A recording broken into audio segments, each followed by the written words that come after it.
The Muffin Man. The Muffin Man.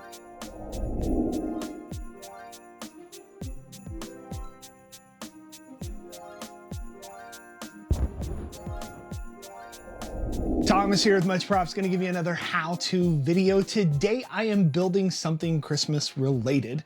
As it is December upon the release of this video, I thought it would be appropriate to start my festive builds up until the end of the year. And as I was thinking of ideas, I was like, I need to do something relatively easy, something that you could probably decorate your house with and do it in a few hours. So as I'm looking around for materials to use, I have a bunch of leftover insulation foam that I use to make Pride Rock. If you've not seen that video, you should definitely go click on it. It's a two-parter. But I wanted to build something that was Christmas themed, so I was looking and Gingerbread Man kept popping up into my head. And as you search Gingerbread Man, of course, the popularist of all gingerbreads is Gingy from Shrek.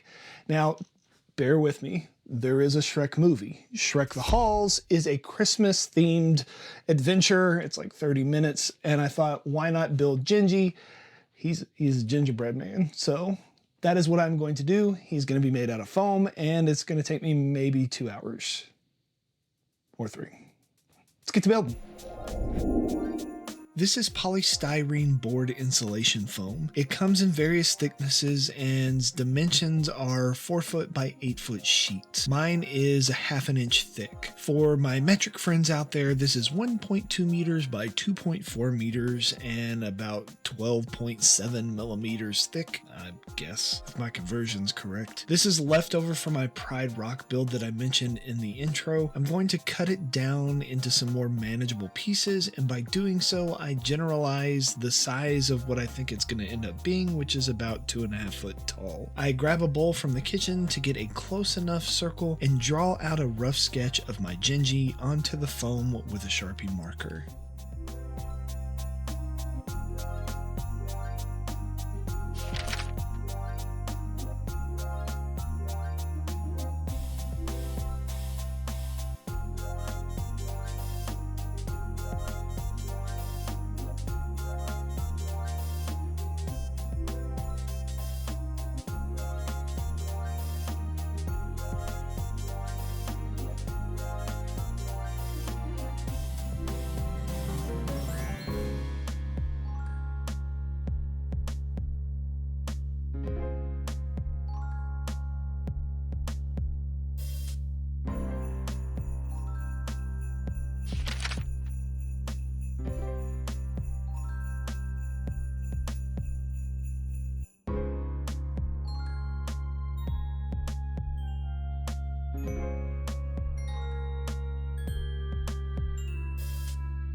Initially, I thought I would use Mod Podge to glue the pieces of foam together to make him more sturdy. I'm not always the most patient of people when it comes to watching glue dry, so eventually I wiped most of it off and super glued the two halves together. This stuff really withers up with heat, so hot glue is kind of out of the question. I used spray adhesive when doing Pride Rock, and it did eat through the foam just a little bit. So I was surprised when the super glue didn't disintegrate the stuff. Now this material is not the best in terms of resisting scratches and dings and forces, and because it doesn't weigh very much, I would not suggest using this for outdoor decorations. It will get tore up.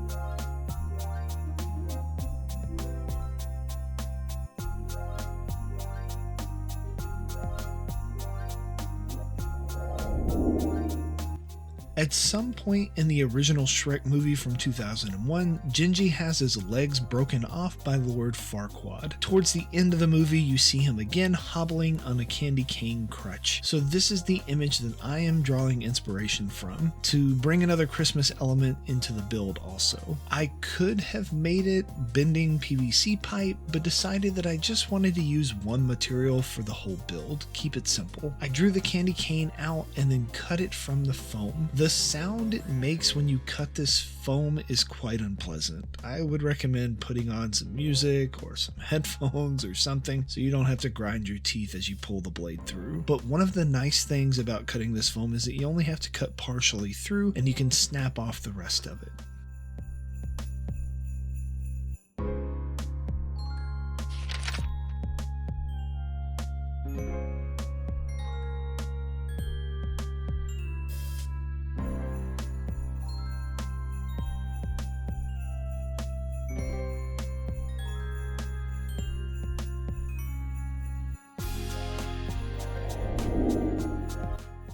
So I cut out a circular base off camera and did some experiments with how to round over the edge. What seemed to work the best was to remove a majority of the bulk with a box cutter, Dremel that same edge to make the chamfer even, then I rounded over the edges of the chamfer and switched to hand sanding with 220 grit sandpaper to kind of transition that round over a bit better. I do this to the front and the back side of the gingerbread man to add some dimension and to take away any of the rough edges. Although if some are seen in the final result, it's okay. It just ends up looking like cookie texture anyways.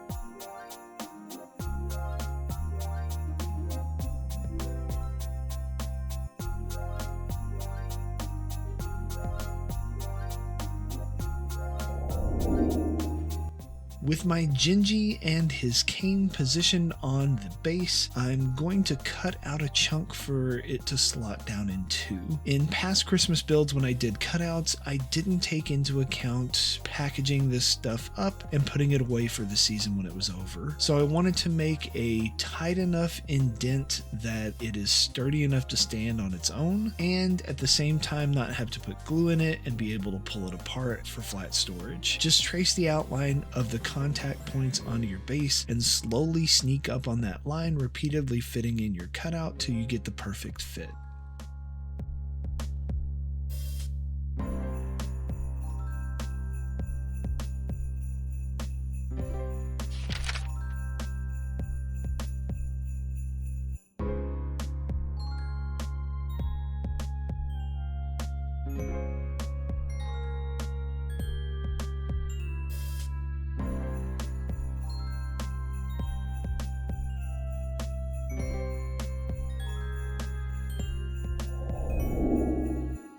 When the blue mat gets rolled out, it's time to paint. It's been in the 30s and 40s all this week in Texas, so I couldn't go outside to paint, and I already know by doing the Pride Rock build that this foam will disintegrate if you try and use aerosol cans on it. I roughed up the whole surface of the foam before this step and just simply used brown acrylic paint on Gingy, white on the candy cane, and green on the base for the base colors.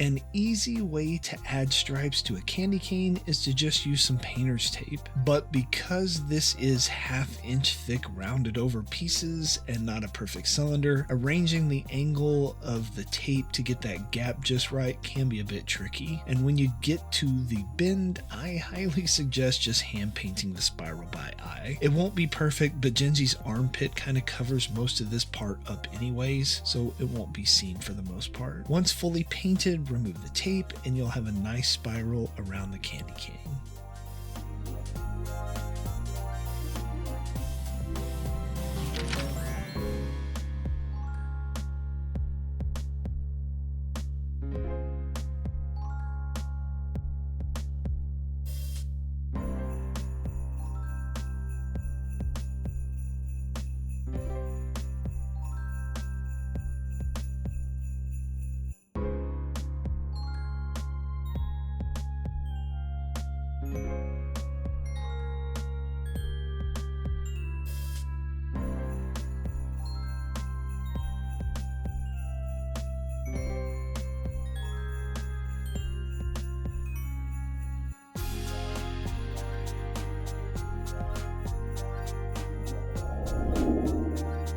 Instead of trying to use a brush to hand paint on all the details, I bust out my ridiculous tub of paint markers. I have tons of these in a whole bunch of different brands. Doesn't really matter too much. Posca is probably my favorite for general work. Some other brands are a little bit more transparent or translucent and take more coats to get the same effect. The tulip ones that you see on the top are meant more for fabric, but can also be used for other materials. I like using acrylic paint pens because they feel more comfortable in my shaky hands than a paintbrush does. All you have to do is give them a shake to mix up the paint, dab the nib down onto something to get the flow of the paint to the end, and just start drawing. I just freehanded on my details, but you could totally use transfer paper or some other technique if you're not comfortable doing it directly. I hope you enjoyed this video, and please leave me some Christmas build suggestions you would like to see in the coming weeks. I'm thinking probably Nightmare Before Christmas for the next week, possibly.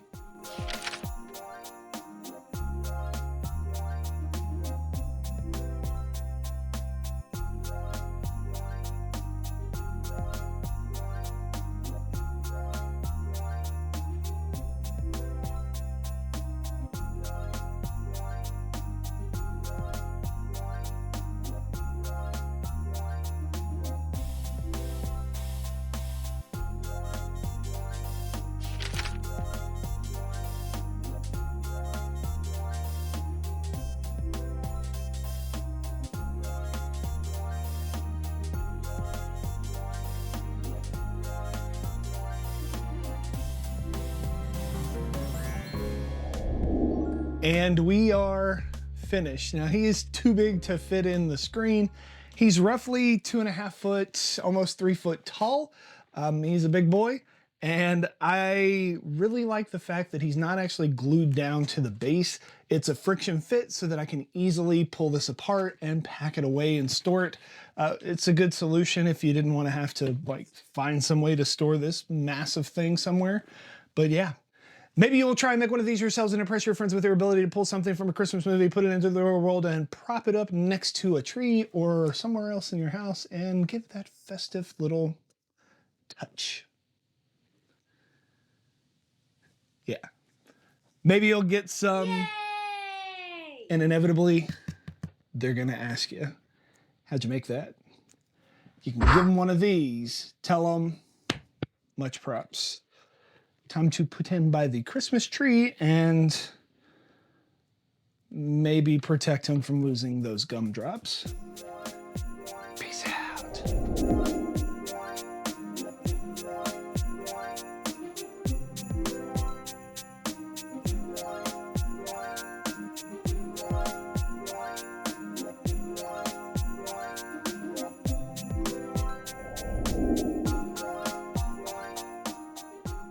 If you enjoy what I do here on YouTube and you want to see more builds like this one, please consider joining these awesome people listed here with me over on my Patreon to build a bigger, better, more creative community together.